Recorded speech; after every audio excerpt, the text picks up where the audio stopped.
Look, I was just today years old when I learned that menopause can severely affect diabetes. Now, if that is something that you want to know more about, stay tuned for this video. Hi guys, welcome back to Beyond the Bedside with me, Denise A Thomas, your nurse, your health coach, and your guide to understanding diabetes and other lifestyle diseases. So today we're diving into a topic that affects many women, menopause and its impact on insulin resistance and diabetes. Now, men, please sit down with your ladies, or sit down, just listen to what I have to say. Don't bother say this is a lady thing. I want my guys to pay attention because you gotta live among us women, and I need you to understand what we're going through, okay?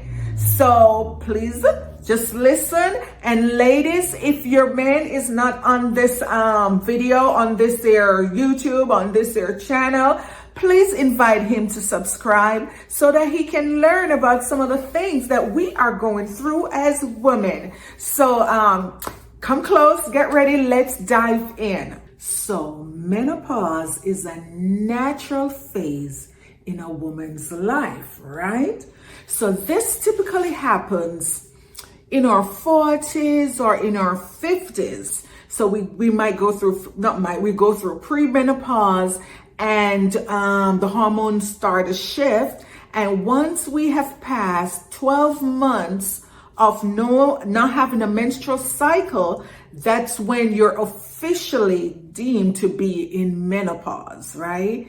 So you might heard about the hot flashes, or the mood swings, or even the restless nights and having a hard time sleeping. But how much do you know about how it affects diabetes and insulin resistance? How much do you know about that? Because I was not aware that this was going to happen. So, I have been living with diabetes for a couple of years now. And I was at the point where I could manage with just diet and exercise. I wasn't even on any meds. And now all of a sudden that the girl is going through menopause, everything went awry. I am not able to manage my blood sugars anymore. The hot flashes is coming whenever I eat anything that has even just a little bit of carbs or sugar. I noticed I started to get really hot. And this happened, this is 2023. This happened last year in 2022. I was at work and I was wearing a mask, right? Because in the hospital, we were continuing to wearing masks up until last year. It was mandatory. And I remember being in this patient's room, and all of a sudden, and it was right after I had lunch, all of a sudden, I just break out in this ridiculous sweat. My face got hot. I'm in this mask and I'm like, oh my God, I gotta get out of here fast. I need to leave this room quickly. So I hurry out of the patient's room, wrap up the conversation real quick and ran out, tear the mask off. I couldn't deal with it because that was the very first time I had a hot flash. Now, I said to my coworkers, I'm like, oh my God, I just started menopause. They laughed, and then we found it funny, but it was actually that very same night. It was 3 a.m. and I think it was a Thursday that I started menopause. So you're asking, why does this happen? Why does menopause affect diabetes and insulin resistance? Honey, we're going to blame it on estrogen. It is her fault. It is estrogen.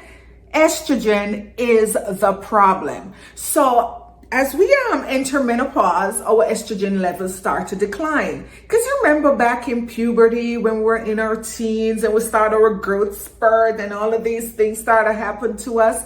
That was estrogen getting on the rise. Now we're over here on this other side of the camp, honey. estrogen decide that she is going part-time, and in fact, she's going to soon put in all her full resignation. She's going to be out of here. So estrogen has declined, and estrogen, she's a hormone, and she has always been helping insulin, that other hormone that helps move your sugars into the cells. Now that estrogen is on the decline, our insulin sensitivity has now declined with her, and now our insulin resistance is now increasing. So insulin sensitivity went down and insulin resistance went up. Now, when your insulin starts to resist, it is not being efficient in moving the carbohydrates and the sugars into your muscle cells. So you start to now store all of this excess sugar and calories that we're putting in our bodies. So when we start to store it, our bodies just love to store fat where we can always see it, okay? So it loves to store it right here in the middle, right in the belly, and we call it belly fat. So women, as we enter the menopausal years, you'll notice that you start to have an increase in belly fat. It is because we are storing more of the foods that we eat because our body is not being efficient in handling it the way it used to. So that's just breaking it down for you guys. But not to worry. There's good news. There is good news, because guess what? Now you know. Now you know. And once you know, you can absolutely make changes. Isn't that a fact? You can make changes to your diet.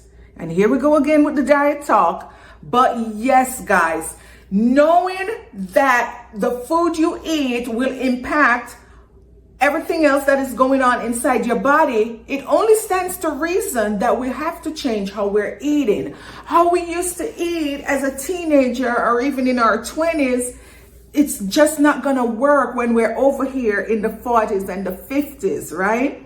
And even the 60s. You just gotta make some changes. You gotta add more fiber to your diet.